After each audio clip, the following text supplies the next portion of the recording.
جب حضرت عثمان غنی رضی اللہ تعالیٰ عنہ کا محاصرہ کر لیا گیا اور یہ خلافت کا آخری آپ کا دور ہے، 82 سال کی عمر تھی اس وقت آپ کی، اور یہ تاریخ کا دردناک باب ہے کہ حضرت عثمان غنی پر 40 دن تک پانی بند رہا۔ وہ ایک منصوبہ تھا، 3 لوگ 3 مختلف شہروں سے چلے، مصر سے، کوفے سے اور بصرے سے، 1000 آدمی لے کر، اور مدینہ المنورہ میں پہنچ کر کے حضرت علی المرتضیٰ سے ملے، ام المومنین سیدہ عائشہ سے ملے، کبار اصحاب سے ملے۔ تو جو انہوں نے کہا تو انہوں نے ان کو کہا کہ نہیں، ایسی کوئی بات نہیں، فہمائش کر کے واپس بھیج دیا۔ حضرت عثمان غنی رضی اللہ تعالیٰ عنہ پر اقربا پروری کا الزام عائد کیا تھا، تو انہوں نے کہا کہ کوئی ایسی بات نہیں ہے۔ پھر یہ تھا کہ آپ نے کم عمر گورنر، کم عمر لوگ مقرر کیے، تو حضرت عثمان نے کہا کہ حضرت اسامہ بھی تو کم عمر تھے، حضور نے ان کو اگر مقرر کیا ہے تو یہ تو مثال ہمارے سامنے موجود ہے، لیکن یہ ایک منصوبہ تھا، اس منصوبے کے تحت یہ 3 جگہوں سے لوگ آئے تھے۔ وہ 3 دن کی مسافت کے بعد پھر تینوں واپس آ گئے، تو یہ ایک سوالیہ نشان ہے کہ تینوں کیوں واپس آ گئے، کوئی ایک تو نہ آتا نا، تو یہ سب طے شدہ منصوبہ تھا۔ اور پھر انہوں نے مدینہ المنورہ کو گھیر لیا، اور جس طرح سے بلوائیوں نے حالات پیدا کر دیے، سیدنا علی المرتضیٰ رضی اللہ تعالیٰ عنہ تو شہر مدینہ سے باہر تشریف لے گئے تھے، اور اپنے بیٹوں امام حسن اور امام حسین رضی اللہ تعالیٰ عنہ کو حضرت عثمان غنی کے دروازے پر مقرر کیا تھا کہ ان کو ضرر نہ پہنچنے دینا۔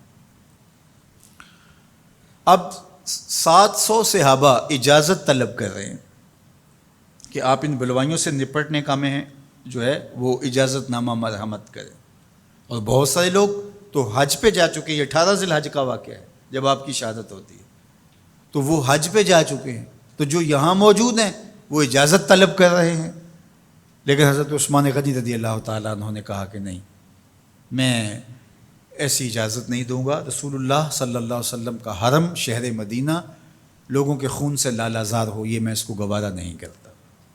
افواج موجود ہیں، اور دنیا کی تاریخ میں آپ کو ایسا نہیں ملے گا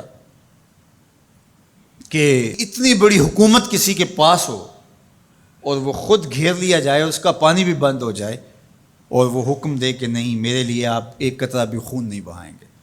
بلکہ آپ کے غلاموں نے جب تلواریں اٹھا لی تو آپ نے فرمایا کہ میرا حکم ہے کہ تم تلواریں نیچے رکھو، بلکہ میں تمہیں یہ آفر دیتا ہوں کہ جو غلام لڑے گا نہیں اور یہ میرے سے عہد کرتا ہے وہ آزاد ہے۔ حضرت ابو ہریرہ رضی اللہ تعالیٰ عنہ، حالانکہ یہ پڑھنے پڑھانے والے لوگ تھے، تعلیم و تعلم سے ان کا تعلق تھا، لیکن وہ بھی تلوار لے کے حضرت عثمان غنی کے دفاع میں آ گئے، لیکن حضرت ابو ہریرہ رضی اللہ تعالیٰ عنہ کو بھی حضرت عثمان غنی روک دیتے۔ مالک بن اشتر کہنے لگا کہ ہم آپ کی دستبرداری کے خواہاں ہیں، آپ خلافت سے دستبرداری اختیار کر لیجئے۔ تو حضور علیہ الصلوۃ والسلام کے اس جانثار صحابی نے، حضرت عثمان غنی نے فرمایا یہ نہیں ہو سکتا۔ دستبردار کیوں نہیں ہوئے؟ لگتا تھا یہ سب سے زیادہ آسان تھا، لیکن حضور نے ارشاد فرمایا تھا، اے عثمان، تمہیں اللہ ایک قمیض پہنائے گا، لوگ اس کو اتارنا چاہیں گے، تم کبھی نہ اتارنا۔ تو اس سے مراد خلافت کی قمیض ہے، اور ان کی شہادت کی خبر بھی اللہ کے محبوب علیہ السلام نے دی تھی، اور اگر آپ دستبردار ہو جاتے تو یہ ایک کھلونا بن جاتا، بازیچہ بن جاتی خلافت۔ چند آدمیوں کے پریشر سے خلافت سے دستبرداری کرنا پڑتی۔ اچھا، ایک یہ سوال بھی پیدا ہوتا ہے، چند باغی تھے، ان کو کس طرح کچل دیا جاتا؟ لیکن حضرت عثمان غنی یہ نہیں چاہتے تھے۔ ایک تو یہ کہ مدینے کی حرمت پامال نہ ہو، اور دوسرا پورے عالم اسلام کو آگ لگانے کا جو منصوبہ تھا، 3 مختلف شہروں سے 1000 آدمی لایا گیا ایک منصوبے کے تحت، اور انہیں لاشیں چاہیے تھیں، اور جو ان کے پیچھے کام کر رہے تھے نادیدہ ہاتھ، ان کا منصوبہ یہ تھا کہ یہاں سے مختلف سمتوں میں، یہ تینوں شہر مختلف سمتوں میں تھے، تینوں سمتوں میں جب لاشیں جائیں گی تو پورے عالم اسلام کو ہم جو ہے وہ خانہ جنگی کی آگ میں دھکیل سکیں گے۔ تو حضرت عثمان غنی ان سازشوں سے آگاہ تھے، تو سب سے اہون اور آسان یہ تھا کہ قربانی پیش کر دی جائے، اور پھر انہوں نے سن بھی رکھا تھا کہ 2 شہید ہیں، شہید تو انہوں نے بہرحال ہونا ہے، تو لہٰذا میں خلافت سے دستبردار بھی نہیں ہوں گا، اور شہر مدینہ کی حرمت بھی پامال نہیں ہونے دوں گا۔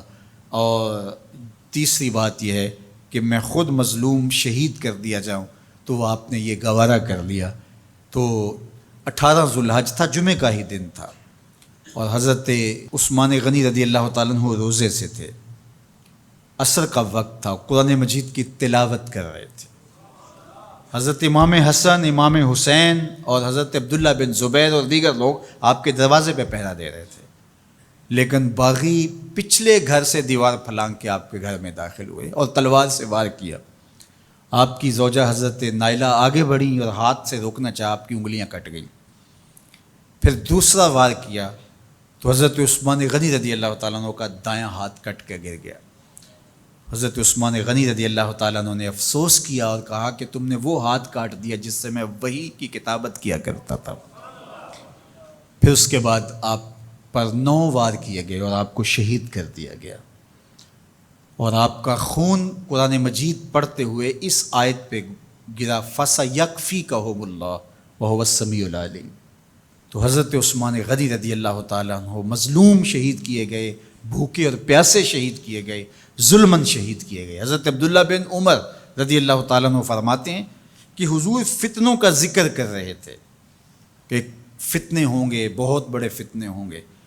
تو ایک شخص نے چادر اوڑھی ہوئی تھی اور وہ مجلس واعظ کے قریب سے گزرا جہاں حضور کچھ ارشاد فرما رہے تھے، تو آقا کریم نے اشارہ کر کے کہا اس دن یہ شخص حق پہ ہوگا۔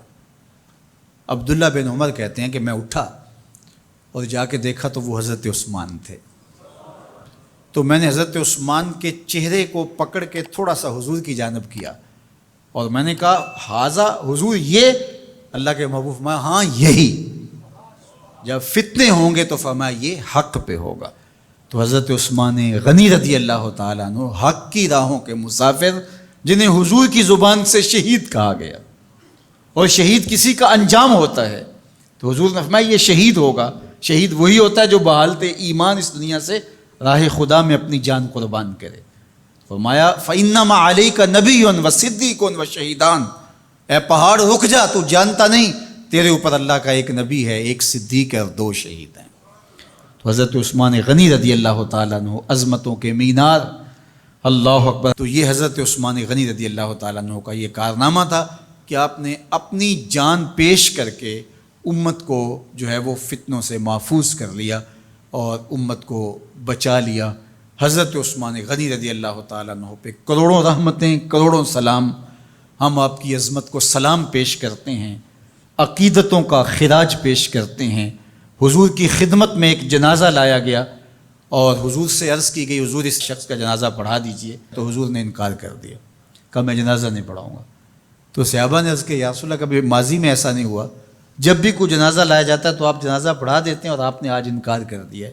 تو فرمایا یہ شخص میرے عثمان سے بغض رکھتا تھا اور اس کو اللہ نے بھی اپنی رحمتوں سے محروم کر دیا ہے۔ حضور نے اس شخص کا جنازہ نہیں پڑھایا جو مبغض عثمان غنی رضی اللہ تعالی عنہ۔ تو اب آپ اندازہ کیجئے وہ کتنا بدبخت شخص ہے جو حضرت عثمان سے بغض اور دشمنی رکھتا ہے۔ حضرت عثمان غنی رضی اللہ تعالی عنہ سے اللہ کے محبوب علیہ السلام نے کتنی خوبصورت ارشاد فرمائی، میں اس سے حیا کیوں نہ کروں جس سے اللہ کے فرشتے بھی حیا کرتے ہیں۔ یعنی عثمان غنی وہ ہیں جس سے اللہ کے فرشتے بھی حیا کرتے ہیں، اور جو عثمان غنی کا حیا نہیں کرتا اس سے بڑا بے حیا کون ہو سکتا ہے۔ حاکم نے مستدرک کے اندر روایت ذکر کی ہے کہ بہت سارے صحابہ حضور کی بہت ساری خوبیوں کے مظہر تھے، اور سب سے زیادہ حضور کے خلق کے مشابہ حضرت عثمان غنی رضی اللہ تعالیٰ عنہ، اور خلق میں سب سے اونچا درجہ حیا کا ہوتا ہے۔ تو حضرت عثمان غنی رضی اللہ تعالیٰ عنہ حیا کے اس مقام پہ فائز المرام تھے جو انہی کا مقصوم تھا۔ اللہ ہمیں حضور کے اہل بیت، حضور کے اصحاب، بلکہ حضور کے در کی مٹی کی تعظیم بھی نصیب کرے۔